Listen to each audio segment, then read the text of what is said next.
সুন্দর হয়েছে। তো আমি ওইটা ক্যামেরার মধ্যে করে নিলাম যাতে আমরাও দেখতে পারি, তোমরাও দেখতে পারো। তো এই যে তোমরা দেখতে পাচ্ছ কার্পেটটা, এইদিকে না প্রথমে একটা আন্টি মহিলা পড়ে গিয়েছিল আর কি। তো সেটা দেখে আমি ভাবছিলাম যে কীভাবে পড়লো না কি নাকি। তো এই যে প্লাস্টিকের ভাঁজটা রাখা হয়েছে না, মানে এইটার জন্যই হয়তো পা মানে দিয়ে আটকে পড়ে গিয়েছিল।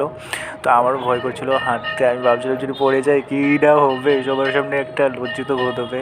তো যাই হোক, কিন্তু এটাও খুবই মানে আমার খারাপ লাগলো মহিলাটা যখন পড়ে গেলো। তো যাই হোক, এখন আরতি স্টার্ট হবে মনে হচ্ছে, তো সবাই যাচ্ছিলো, তো আমরাও চলে আসলাম। তো বলে রাখি আমার সব বন্ধুরা এসে গেছে। তো এখন আমরা সবাই মিলে এদিকে দাঁড়িয়ে পড়লাম, আর আমি না এদিকে জাস্ট ঠাকুরের মুখটা দেখছিলাম। এত সুন্দর বানানো হয়েছে, খুবই খুব খুব খুব অপূর্ব লাগছে।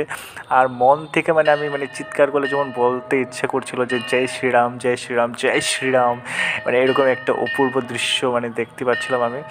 হয় মানে এরকম না যে মূর্তি আর বানানো হয়নি, অনেক জায়গায়